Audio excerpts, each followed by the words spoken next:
Bom, então vamos dar início à sessão de hoje. A sessão de hoje, como eu referi, é dedicada ao pombo turcaz, que, como foi também referido no anúncio, foi referido também em subtítulo, não está aqui, mas é o pombo turcaz, uma espécie em expansão. Esta espécie está em enorme expansão desde há bastante tempo e é isso que vamos também ficar a ver, a saber hoje um pouco melhor. O pombo turcaz, que é esta ave que aqui está e que eu já vou falar mais em detalhe, é o maior dos nossos pombos. Então, o pombo turcaz, começamos por fazer aqui um breve resumo acerca desta espécie. É uma ave que pertence à ordem dos columbiformes, os nomes das ordens acabam todos assim em formes, e é a ordem dos columbiformes que reúne os pombos e as rolas, e a família Columbidae. O nome científico é um nome relativamente fácil de lembrar, que é Columba palumbus, já vamos voltar a ele. Esta ave tem um comprimento medido da ponta do bico à ponta da cauda de 40 a 42 centímetros, que é um bom bocado maior do que o pombo doméstico, que tem ali entre os 30 e os 34, se não estou em erro, portanto ainda é um bocado maior. É um pombo relativamente grande. Envergadura, que é a distância entre as extremidades das asas abertas, 75 a 80 centímetros. E, em termos de habitat, o pombo turcaz é uma ave bastante eclética. Ele frequenta bosques de todos os tipos, portanto áreas arborizadas, mas frequenta também áreas agrícolas e parques urbanos. Eu depois já vou falar disso mais à frente, da questão dos parques urbanos, mas, grosso modo, estes são os tipos de habitats que ele frequenta. E, acima de tudo, frequenta bosques, zonas com árvores para nidificar, para ele constrói os ninhos em árvores, e frequenta áreas agrícolas para se alimentar. Porquê? Porque ele se alimenta sobretudo de matéria vegetal e mais à frente eu também vou falar mais em detalhe da alimentação, mas os terrenos agrícolas proporcionam muita alimentação também para estes pombos. O ninho, como eu estava a dizer, é construído numa árvore, entre lá suportado por uns galhos ou por uns ramos, e normalmente está a 3 a 5 metros de altura do solo. A maioria das espécies que nidificam em árvore tenta criar aqui alguma altura face ao solo, obviamente, porque está mais a salvo de predadores terrestres. Nunca estará a salvo de predadores alados, porque esses podem ir a ninhos em alturas superiores, mas permite pelo menos estar mais distante do solo, o que desde logo garante alguma distância face aos predadores terrestres. A postura desta espécie, essa espécie tem posturas pequenas, a comparar com outras, normalmente tem 1 a 2 ovos, quase sempre 2, a média anda pelos 1,9, isto já sobre amostras que foram feitas noutros países, portanto, tipicamente 1 a 2 ovos, raramente pode ir aos 3 e muito raramente aos 4. Mas normalmente o valor de referência são 2 ovos. E às vezes faz 2 posturas, nem sempre, às vezes faz, e as posturas, a segunda postura acontece, isto que eu vou dizer também acontece com das outras espécies, são posturas de reposição. O que é que são posturas de reposição? É quando a primeira postura falhou. E pode falhar, por exemplo, porque o ninho foi destruído ou porque foi predado. Acontece muito, a ave pôs os ovos, os ovos foram predados, porque o predador que consuma ovos vai lá, come os ovos, e então eles fazem uma postura de reposição. Porquê? Porque como ainda estavam muito no início da época dos ninhos, ainda não percorreu muito tempo, o investimento ainda foi pequeno, e então a fêmea faz uma nova postura para levar até ao fim. Se a primeira postura tiver sucesso, é mais raro haver uma segunda postura, embora isso às vezes possa acontecer. A incubação dura 17 dias, portanto 2 semanas e meia aproximadamente, é um período relativamente curto. Sobre o nome científico, que eu estava a referir há pouco, é um nome bastante fácil de entender, porque vem diretamente do latim, ao contrário de outros que às vezes têm origem no grego ou noutros idiomas. Columba é o nome latino que significa pombo, que aliás até está presente em palavras da língua portuguesa, como por exemplo columbofilia, que é o nome que se dá às pessoas que fazem criação de pombos. E palumbos também é um nome parecido, tem uma sonoridade muito parecida com o anterior, é uma palavra que também vem do latim e que designa especificamente esta espécie, o pombo turcaz. Portanto, este nome é um quase tautónimo na medida em que as duas palavras não significam exatamente o mesmo, mas significam quase o mesmo. E, portanto, neste caso, o restritivo específico não traz um grande valor acrescentado face ao genérico, mas pronto, fica aqui a designação. Columba palumbus. Ora bem, como eu disse, é um pombo de grande dimensão e agora vamos falar um pouco das características desta ave. Esta ave, para além do seu tamanho, tem outras marcas que o diferenciam. Desde logo, a cabeça cinzenta, como podem ver aqui, a cabeça de tonalidade predominantemente cinzenta, mas depois um aspecto que chama muito a atenção, que é esta grande mancha branca no pescoço. É uma mancha muito fácil de ver quando a ave está pousada, mesmo que seja à distância, às vezes estão pousados a 100 ou 200 metros, nós olhamos com os binóculos e vemos logo a mancha branca do pescoço. Pelo menos foi uma das primeiras coisas que eu aprendi, que é uma característica diagnosticante desta ave, e quando eu vejo assim uma ave grande ao longe pousada, por exemplo, num cabo aéreo, que é frequente, e que me parece um pombo de casa, a primeira coisa que eu vou tentar ver é se tem a mancha branca no pescoço, porque é fácil de ver e é uma característica diagnosticante. Outras características são aqui o peito rosado, como podem ver, portanto o peito não é tão cinzento como a cabeça ou as partes superiores, e que está aqui.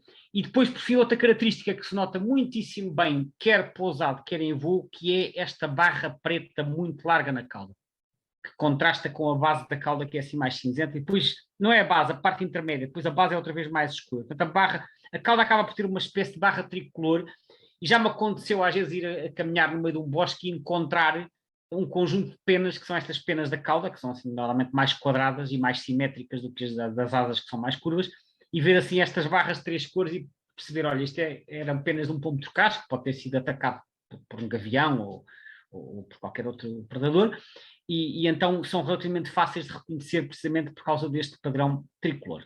Aqui um pormenor da cabeça desta ave, portanto, cá está com a cabeça cinzenta, a íris clara, como já terão visto na foto anterior, e cá está a tal mancha branca do pescoço que eu estava a falar há pouco, e que devido ao grande contraste é algo que é muito fácil de ver à distância quando a ave está pousada. Às vezes também se vê em voo não é tão fácil de ver, mas às vezes também se vê em voo. Mas pousada é sempre talvez a melhor característica para identificar este pombo. Mais uma vez, reparem, partes superiores cinzentas e o peito com este tom, assim um rosado quase a puxar para o roxo, não é? Quase cor de vinho. Portanto, são as características em termos de plumagem deste pombo. Portanto, pus aqui uma oval à volta desta mancha branca, que é a tal característica diagnosticante que nos ajuda a confirmar a identificação. Mas isto nos adultos, no caso dos juvenis, as coisas não são tão fáceis. Como acontece com tantas outras espécies, os juvenis tendem a ter plumagens menos coloridas que os adultos. Tipicamente mais castanhas, mais cinzentas. Os juvenis, em quase todas as espécies, não em quase todas, mas em muitas espécies, têm plumagens mais apagadas e às vezes a identificação não é tão fácil. E aqui temos um exemplo de um juvenil, este foi fotografado em Lisboa. A principal diferença face aos adultos é que não tem a mancha branca do pescoço. E, portanto, não tendo essa característica, como é que nós identificamos? Bom, desde logo pelo tamanho, porque ele continua a ser bastante grande, maior que os pomos das rochas ou que os pomos domésticos. O problema com os pomos domésticos é que eles aparecem numa grande variedade de plumagens e, embora a plumagem clássica seja cinzenta com as duas riscas pretas, há também os pomos domésticos todos escuros.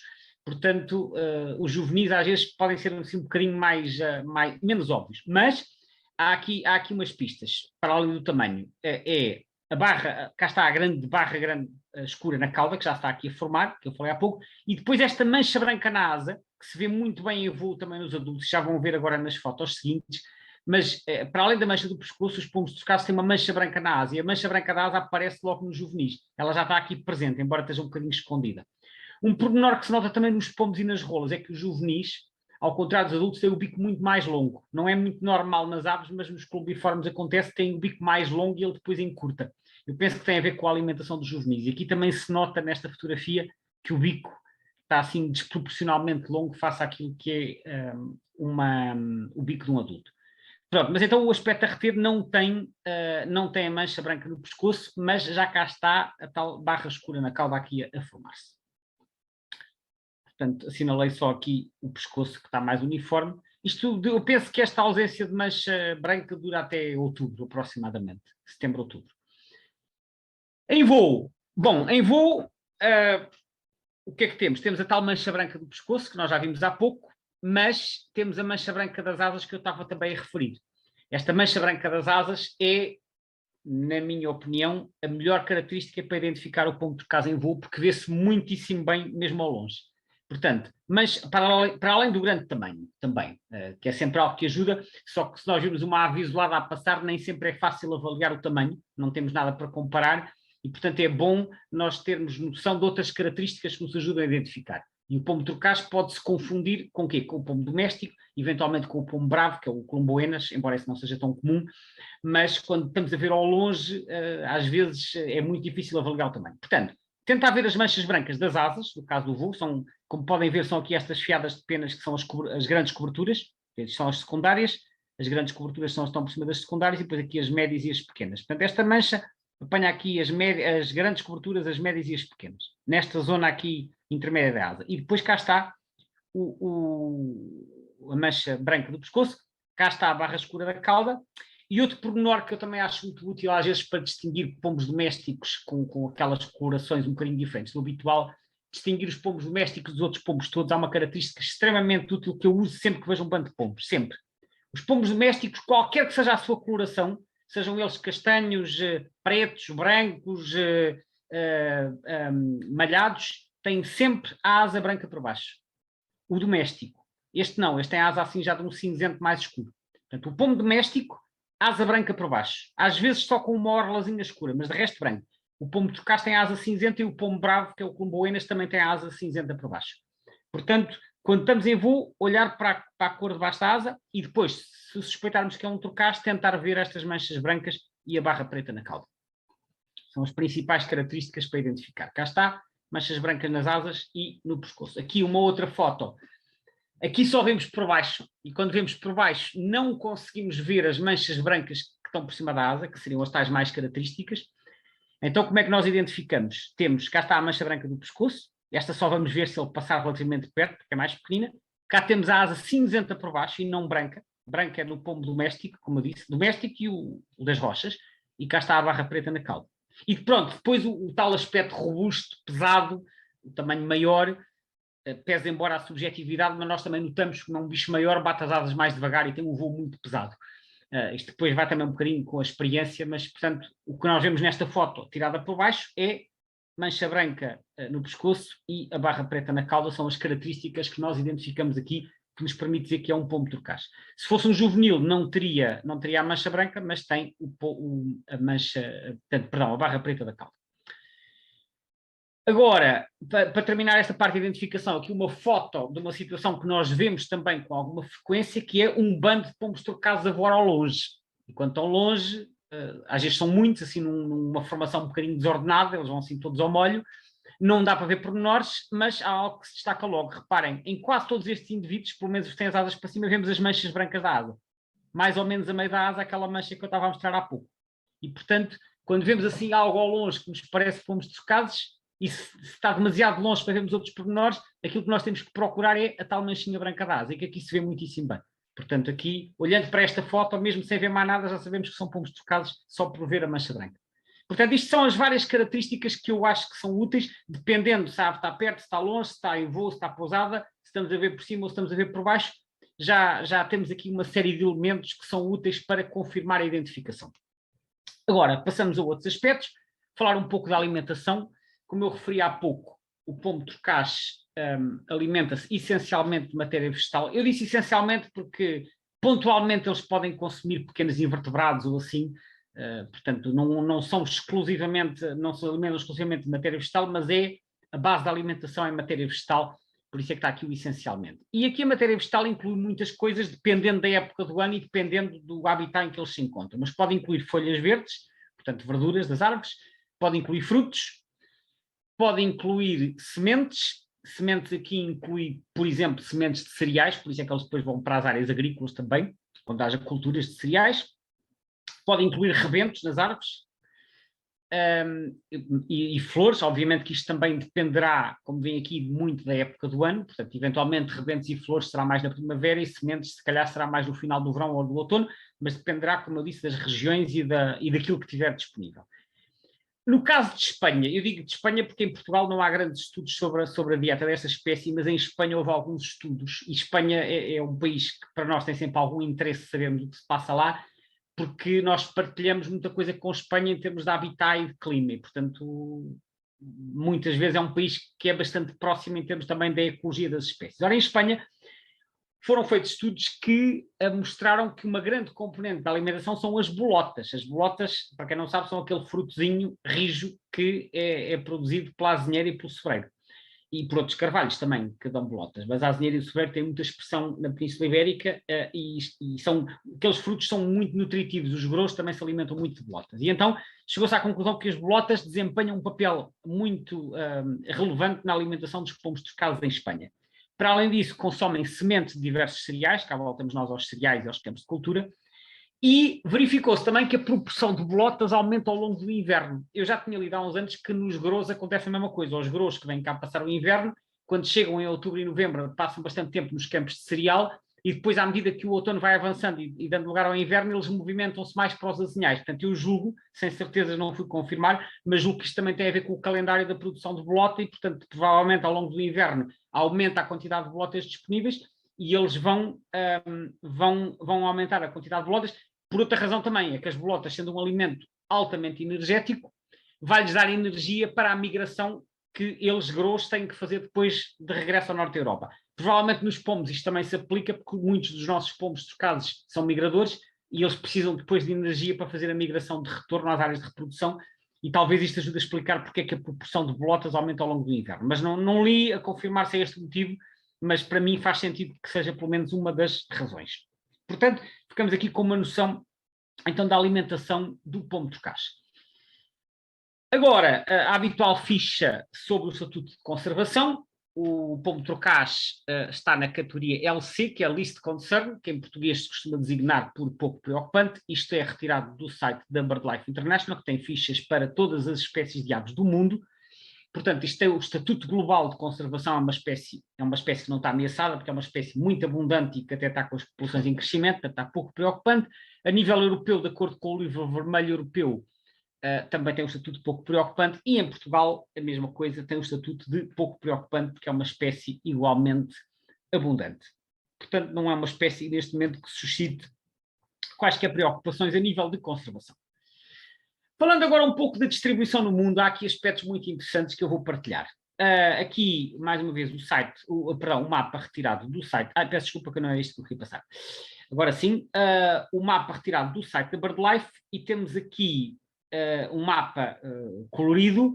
Vemos aqui umas manchas a verde, e o verde corresponde à zona em que é Native Resident, portanto, em que a espécie está presente todo o ano, e depois temos a amarelo a zona Native Breeding, que é a zona em que a espécie é visitante nidificante, portanto, costumamos dizer estival nidificante, portanto, chega na primavera, nidifica e depois vai-se embora. Então podemos ver, já vamos ver mais em detalhe o mapa da Europa, mas podemos ver que é essencialmente a Europa. O pomo trocaz é uma espécie essencialmente europeia, tem aqui algumas populações no norte da África, no Médio Oriente, um bocadinho na Ásia, mas isto vai mais ou menos até aos Urais, vai um bocadinho mais até aqui ao Cazaquistão, e depois tem aqui umas populações na Ásia Central, Cazaquistão, Afeganistão, mas grosso modo é uma espécie que está concentrada na Europa. As populações fora da Europa são marginais. Portanto, o pombo trocaz é um pombo tipicamente europeu. Vamos fazer aqui um bocadinho de zoom para ver melhor a parte europeia. E reparem aqui nesta distribuição, portanto, eles invernam na costa da Noruega, é a zona em que eles se mantêm todo o ano, depois Dinamarca, parte oeste da Alemanha, França, e depois Ilhas Britânicas, e depois o Mediterrâneo. O Mediterrâneo aqui, Península Ibérica, Norte da África, Itália, Grécia, até à Turquia. Isto é a zona em que eles são residentes. E depois, estivais, praticamente todo o norte da Europa, exceto estas zonas costeiras da Noruega, todo o norte da Europa, todo o leste, praticamente, e até certas zonas da Europa Central de clima mais continental. Eu estive a ler sobre a distribuição e li uma coisa muito engraçada, que é eles no inverno só se mantêm até à isotérmica de 0 graus. Para quem não sabe, as isotérmicas são linhas de temperatura média, e normalmente os mapas climáticos apresentam as isotérmicas de verão, que são as de julho, e as isotérmicas de inverno, que são as de janeiro.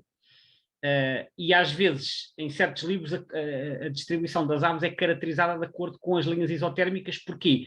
Porque as linhas isotérmicas, ao representarem a temperatura média, representam, de certa maneira, também qual é o limite da tolerância das aves, ou seja, onde é que termina a zona de conforto. E eu, quando li que eles no inverno se distribuíam só até à isotérmica de 0 graus, fui procurar um mapa com a isotérmica de 0 graus e encontrei. E é isso que eu vos vou mostrar aqui. Este mapa pode parecer um bocado complexo, isto são linhas que unem. Isto é o mapa de janeiro. Portanto, está aqui. São linhas isotérmicas que representam a temperatura média para o mês de janeiro. Esta linha que passa aqui é a linha dos 10 graus, que atravessa mais ou menos Portugal. Portanto, para explicar o que é que isto quer dizer, esta linha une os lugares em que a temperatura média média das mínimas e das máximas e temperatura ao longo do dia, durante o mês de janeiro anda nos 0 graus. Reparem que em Portugal, a oeste, a temperatura média está acima dos 0 graus, é um bocadinho mais ameno, que é a zona costeira, e a leste, sobretudo aqui no nordeste, na beira interior e em parte do Alentejo, já está abaixo dos 0 graus. E depois esta linha vai aqui pelo Mediterrâneo, portanto, para baixo e para o oeste desta linha, temperatura média é acima dos 0 graus. De 10 graus, desculpem, 10 graus. Isto é a isotérmica dos 10. Para cima é abaixo. Uma grande parte de Espanha já está abaixo dos 10 graus, porque a Espanha já tem altitude e continentalidade. E agora vamos olhar para as outras linhas. Temos aqui a linha dos 0 graus, depois aqui menos 4, menos 8, menos 10. Isto aqui na Rússia, a temperatura em janeiro é muito mais baixa. Mas a que nos interessa é a dos 0 graus. E a isotérmica dos 0 graus em janeiro, reparem, é muito curioso. Ela apanha aqui a costa da Noruega, exatamente como está aqui, mas ela abrange a Dinamarca, abrange o oeste da Alemanha, portanto, corta aqui a Alemanha ao meio. Agora comparem esta linha com o que vem aqui à esquerda. Apanha a maior parte de França, portanto, já está dentro, acima dos 0 graus, exceto aqui a zona leste, que é a Alsácia, que está aqui à direita, já está na zona amarela, e depois ela segue aqui a orla do Mediterrâneo, apanha a maior parte de Itália, Grécia, e depois abrange aqui o Mar Negro. Portanto, grosso modo, se nós compararmos esta linha dos 0 graus de janeiro com este mapa, ela, pronto, a sobreposição não é perfeita, naturalmente, depois haverá aqueles fatores de habitat e de relevo, mas há uma grande parecência. O que é que isto significa? Significa que se a temperatura média em janeiro for abaixo de 0 graus, os pomos trocados não aguentam passar lá o inverno. E para mim é mais ou menos evidente porquê. Porque abaixo, se a temperatura média é abaixo de 0 graus, há muitos dias em que o sol está coberto de neve e eles não se conseguem alimentar porque eles precisam de procurar alimento no sol. Isto é a minha interpretação, portanto esta parte final já é a minha. Mas, ou seja, se a temperatura média for superior a 0 graus, eles conseguem encontrar alimento. Se a temperatura média for abaixo de 0 graus, aquilo fica tudo gelado, eles não sobrevivem no inverno e têm que migrar. Então, para onde é que eles migram? Para sul e para o oeste. E muitos deles migram para a Península Ibérica. Portanto, eu acho muito engraçado olhar para estas comparar os mapas de distribuição com os padrões climáticos, aliás. E, portanto, o aspecto aqui a reter é que o limite de inverno é na isotérmica de 0 graus para o mês de janeiro. Seguindo, falando ainda na questão da distribuição, eu faço agora aqui um zoom para a região da Península Ibérica e do Atlântico. Portanto, temos aqui Península Ibérica, Norte de África, Açores e Madeira. E, portanto, temos aqui a residente na Península Ibérica. E agora reparem, já vamos falar aqui das ilhas. Na Península Ibérica temos a subespécie Columba palumbus, é a subespécie. E depois temos aqui os Açores. Os Açores estão aqui pintados a verde, como podem ver. O pombo de caso ocorre nos Açores, em todas as ilhas. Eu já vou falar mais dos Açores. É a subespécie Columba palumbus azórica, portanto é endémica da região. E depois temos aqui a Madeira. Mas a Madeira, reparem, está a vermelho. A vermelho significa extinct, ou seja, a espécie extinguiu-se na Madeira. Efetivamente ocorria o pombo de caso na Madeira, com uma subespécie chamada Columba palumbus madeirensis, e não madeirensis. Há espécies que é madeirensis, outras é madeirensis. Depende da forma como foi registada quando foi feita a descrição original. Neste caso é madeirensis. Columba palumbus madeirensis. Eu pus em encarnado precisamente para salientar que na Madeira o pombo de caso está extinto. E eu já voltarei a isto mais à frente.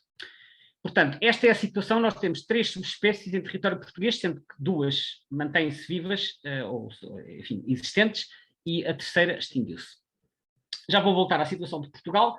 Apresento agora um outro mapa ainda, que é a evolução da situação na Europa. Este mapa é do site do Atlas Europeu, do European Breeding Bird Atlas, que é o que significa EBBA. E este mapa compara os resultados em termos de distribuição do primeiro e do segundo Atlas europeus. O primeiro, que foi feito no início dos anos 90, é o EBBA1, e o segundo, que foi feito agora entre 2010 e 2015, ele foi publicado em 2020. E então, como é que isto se lê? Onde está a cinzento é as zonas em que ele ocorria no primeiro Atlas e no segundo Atlas. As zonas onde está a azul são as zonas novas, que não havia no primeiro Atlas, só apareceu no segundo Atlas. E as zonas a cor de laranja são aquelas que desapareceu do primeiro para o segundo Atlas. O que é que nós vemos? Vemos que houve aqui uma zona em que há muitas quadrículas de cor de laranja, que é na Grécia, e depois também há algumas quadrículas de cor de laranja no norte, aqui na Noruega e nas ilhas Faroé e nas ilhas Shetland. Mas de resto, grosso modo, a Europa está quase toda a cinzenta. E depois há algumas manchas azuis a leste, aqui Roménia, Ucrânia, Bielorrússia e Finlândia. Portanto, principais alterações aqui na Grécia, mas no texto eles explicam que na Grécia houve alguns problemas de cobertura e eu já reparei que noutros mapas na Grécia as espécies aparecem como tendo desaparecido e isso pode ter sido um resultado de cobertura insuficiente, portanto isto tem que se interpretar com alguma precaução. Apareceu então a leste e a norte e apareceu também aqui na Islândia. Reparem, o pombo de Trocaz não estava no Atlas anterior. No entanto, parece que na Islândia ele não é um colonizador novo, porque já terá nidificado no passado, e eles no texto explicam que na Islândia ele aparece irregularmente. Aparece em certos anos, nidifica, depois vai-se embora. Isto é uma zona que está muito no limite da distribuição e, portanto, eles podem só aparecer quando a população é muito grande ou quando as condições são favoráveis. Mas, tirando estas pequenas zonas marginais, o que nós vemos é que a Europa está praticamente toda a cinzenta e, portanto, a distribuição, grosso modo, manteve-se estável, com pequenas alterações, mas não são tão relevantes como vimos noutras espécies. Aqui apenas um quadro, eu não vou estar a detalhar isto tudo, mas é um quadro tirado de uma publicação da BirdLife de 2004 que nos mostra a dimensão da população de pombo-trocaz nos vários países europeus. As setas para cima significam os países onde estava a aumentar, as setas para baixo onde estava a diminuir. Esta publicação já tem quase 20 anos, portanto já é algo antiga, mas olhamos aqui para os números globais, eles dão-nos 9 milhões a 17 milhões de casais na Europa inteira, portanto é uma espécie muito abundante mesmo, tem mais população que a maioria das aves, 9 milhões a 17 milhões, sendo que os países mais relevantes em termos populacionais são o Reino Unido, é um país que se destaca, é um país que tem enormes densidades de pombo-trocaz, portanto tem 2 milhões e meio, 3 milhões. Aliás, o tamanho das setas, também, o tamanho dos retângulos ou das setas tem a ver com a dimensão da população. Portanto, muitos pombos-trocaz no Reino Unido, 1 milhão a 2 milhões e meio na Rússia, neste caso também é compreensível porque é um país de grande dimensão. Outro país com muita população, a Alemanha, 1,7 a 2,9 milhões, depois a França também aqui a passar perto dos 2 milhões, e a Suécia, que chega a 300 mil a 1 milhão. São assim os países com uma população mais expressiva de pombos-trocaz. Depois há países que têm uma população menor, mas o que se constata, olhando para os números, é que a quantidade de pombos-trocazes diminui por área à medida que avançamos para leste. Portanto, eles são especialmente abundantes no centro e no oeste da Europa. E, portanto, como eu disse há pouco, é uma espécie muito europeia. Há outras espécies que têm distribuições vastíssimas pela Ásia fora, não é o caso aqui. Aqui um gráfico retirado do site do EBCC, que é do European Bird Census Council, que mostra o resultado dos censos de aves comuns que têm vindo a ser realizados em todos os países europeus desde há 40 anos, e que nos mostra a tendência global desta espécie a nível do continente europeu como um todo. Começa em 1980 com uma base de 100% e, como podem ver, a população tem vindo a aumentar. E neste momento já está acima dos 200%. Portanto, a população na Europa como um todo mais do que duplicou em 40 anos. Daí que eu tenho referido há pouco que eles estão com uma tendência favorável, além de serem abundantes, estão com uma tendência favorável de crescimento, quer dizer que cada vez há mais. Portanto, não suscita preocupações de conservação. Há outras espécies em que o gráfico tem uma tendência oposta, mas não é o caso do pombo-trocaz, tem vindo a aumentar de forma consistente ao longo do tempo, portanto, cada vez há mais. Há vários fatores que explicam isto. Um deles é o facto de se terem tornado muito mais urbanos. Ou seja, eles ocuparam, em Portugal e Espanha menos, mas noutros países europeus eles começaram a ocupar imenso os parques urbanos, portanto, são uma espécie que colonizou muito bem as cidades e, portanto, ocuparam um nicho que no passado não era tão ocupado e isso dá-lhes novos locais para nidificar e para se alimentarem. Em Portugal começamos a assistir também a pombos-trocados a ocupar parques e jardins em cidades portanto, isto é apontado como um dos fatores que contribuiu para esta tendência. Não será o único, eu penso que a redução da pressão da caça também ajudará, porque isto era uma espécie que sempre foi muito caçada, mas seja como for, o aspecto aqui a reter é que a tendência é claramente crescente. Um pormenor muito interessante sobre os pombos-trocados é que uma grande parte da população europeia vem invernar à Península Ibérica.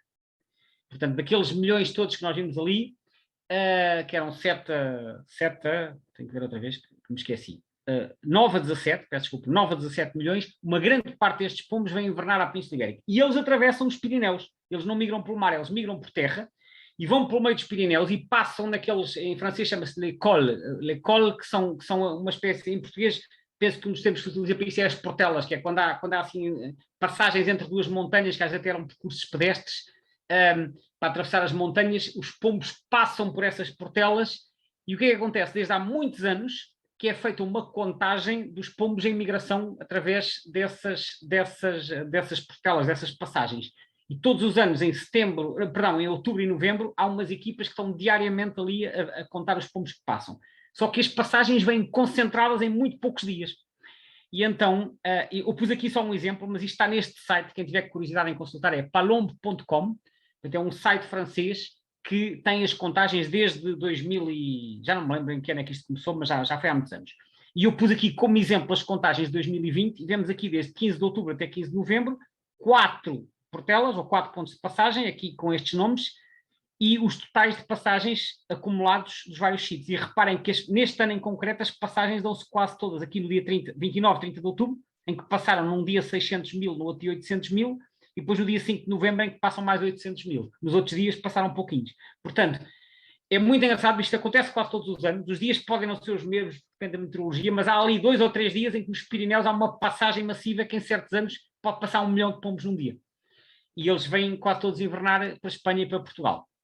Então, isso é um fenómeno que é acompanhado desde há muitos anos, é a migração dos pombos trocados através dos Pirineus. Portanto, palombo.com, para quem quiser consultar, estão lá as contagens dos anos todos, muito mais detalhadas. Sobre a migração e a invernada, eles invernam em Espanha e em Portugal, não há mapas detalhados deste aspecto para Portugal, então eu pus aqui um mapa do Atlas Espanhol. Este é do Atlas Espanhol de invernante e tem aqui um mapa de Espanha com quadrados coloridos de várias cores. Estas cores baseiam-se nos dados recolhidos do Atlas e eles chamam probabilidade de presença, ou seja, é a frequência, é uma espécie de frequência de ocorrência. Portanto, basicamente, os brancos é onde não há, e depois onde começa a aparecer pombos trocados no inverno está nos azuis, e depois os tons mais quentes é para as maiores densidades, para as maiores abundâncias.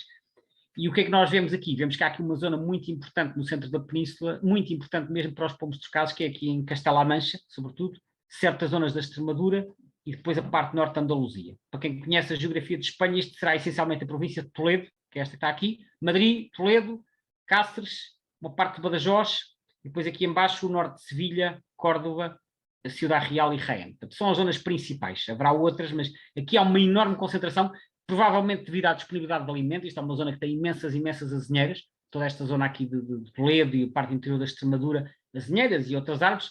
Portanto, certamente uma zona rica em alimento. Reparem também aqui nas Baleares, também muitos pombos trocados, pelo menos muita frequência de ocorrência, e depois há algumas manchas na Catalunha.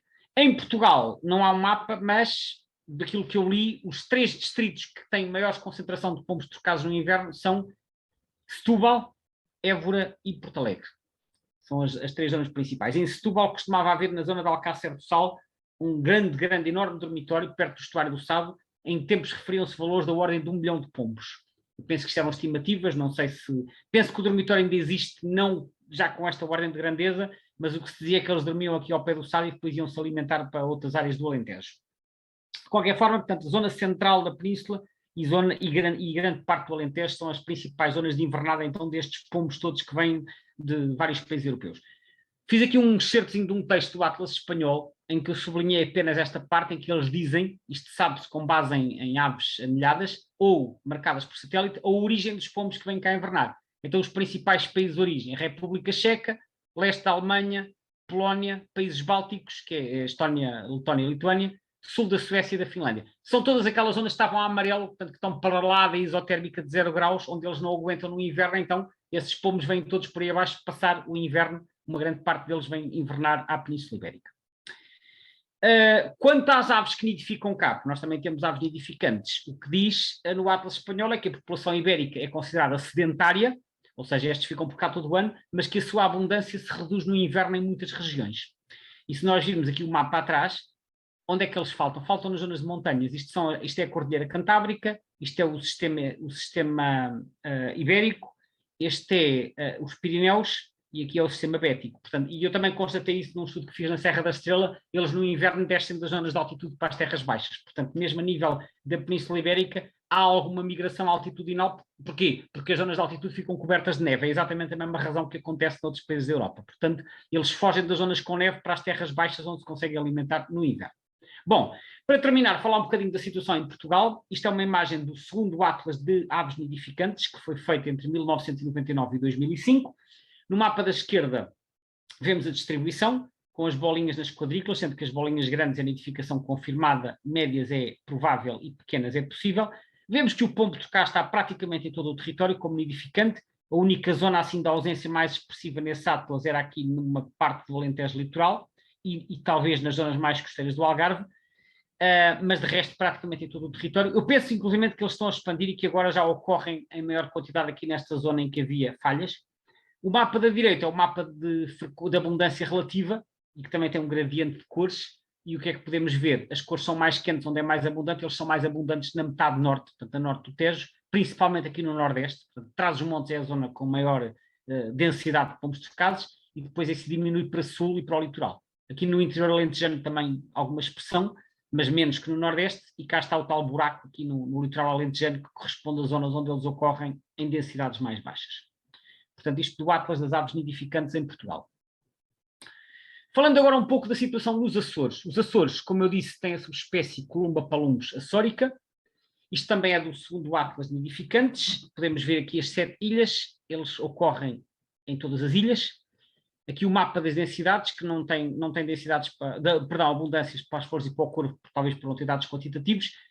Do que eu sei nos Açores, eles são bastante comuns e são especialmente abundantes no grupo central. Então, eu estava a falar da situação dos Açores. Estava a dizer que isto é a informação do Atlas de nidificantes. Eu falei que ele é muito abundante no grupo central, que não tem dados aqui quantitativos do corvo e das flores. E a situação do corvo e das flores é muito interessante, porque, de facto, toda a bibliografia anterior a 2000 refere que não havia pombos trocados no corvo e nas flores. Há uma ou outra referência a dizer que deveriam nidificar, mas praticamente não havia dados concretos. E só começa a haver observações regulares a partir de 2003 ou 2005, aproximadamente. E hoje em dia eles ocorrem, não são abundantes, mas ocorrem com bastante regularidade, e portanto já deverá haver uma população nidificante.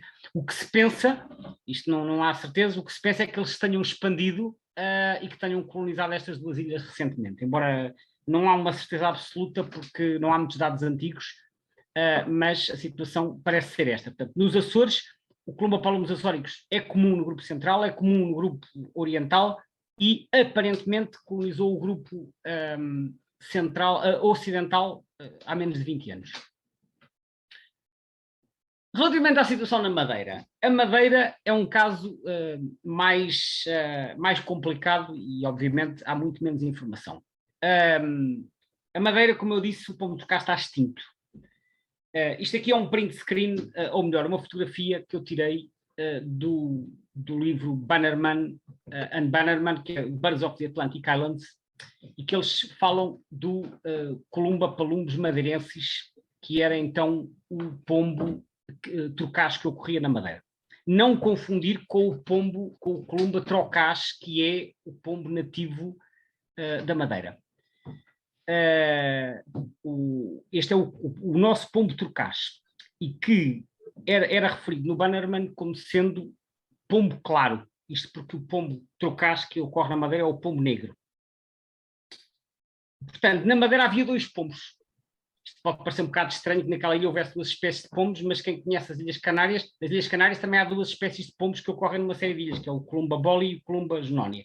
Portanto, eles coexistem os 2 nas florestas de Laurisilva. Só que o Columba palumbus madeirensis, por razões que não são totalmente conhecidas, extinguiu-se. Eles já não eram muito comuns no final do século XIX, mas ele foi observado, foi descrito para a ciência e existem exemplares conservados, que é isso que eu vos vou mostrar a seguir. Portanto, isto é apenas uma nota sobre o Columba palumbus que vem num livro sobre as aves da Madeira. Então, na Madeira havia 2 pombos, havia o Columba palumbus madeirensis, que é o nosso pombo trocaz, e que no Bannerman vem descrito como sendo o pombo claro. E depois o Columba trocaz, é mesmo este nome científico, que é o pombo trocaz, também chamado pombo da Madeira, e que no Bannerman vem referido com os nomes pombo negro e pombo trocaz. O primeiro, como vimos, está extinto, já não existe, já não é visto há cerca de 100 anos. Foi visto no final do século XIX e início do século XX.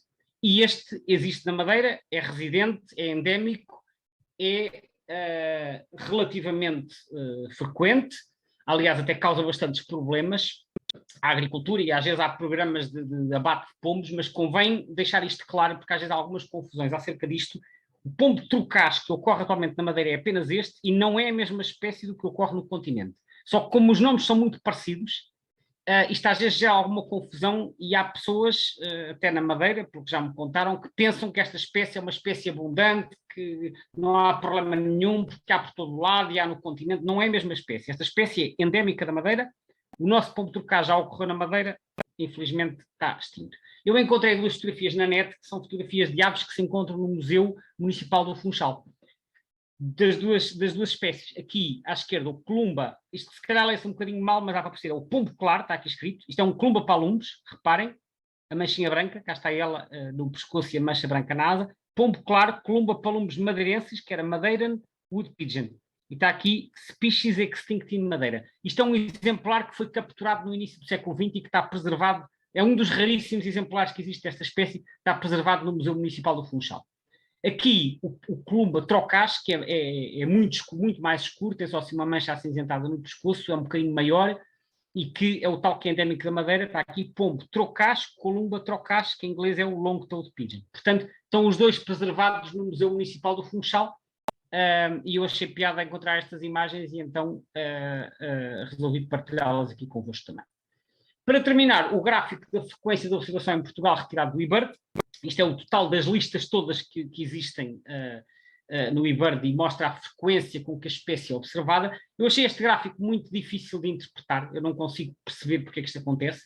Portanto, a escala da esquerda é a frequência de observação, atinge valores mínimos no inverno, 14%, e valores máximos no verão, 27%, quando há muito menos pombos trocados. Portanto, há muito menos pombos trocados no verão e há muitíssimo mais no inverno, mas no inverno a frequência de observação é menor. Portanto, os valores são máximos, sobretudo aqui em junho, julho e agosto. Eu não sei porque é que isto acontece, e vendo uma explicação possível é que no inverno eles estejam mais concentrados em grandes bandos e, portanto, vêem-se mais indivíduos, mas eles estão em menos locais e, portanto, a frequência com que a espécie é avistada é menor. Enquanto que na primavera e no verão estão espalhados em casais. Mas se é isso, porque é que o pico se dá tão tardiamente e não se dá aqui em abril e maio, quando os casais estão a cantar e a nidificar? Não sei se é essa a razão, não consigo ainda explicar muito bem porque é que o pico de observação de pombos trocados é em julho, já depois deles estarem a nidificar e antes de chegarem os invernantes.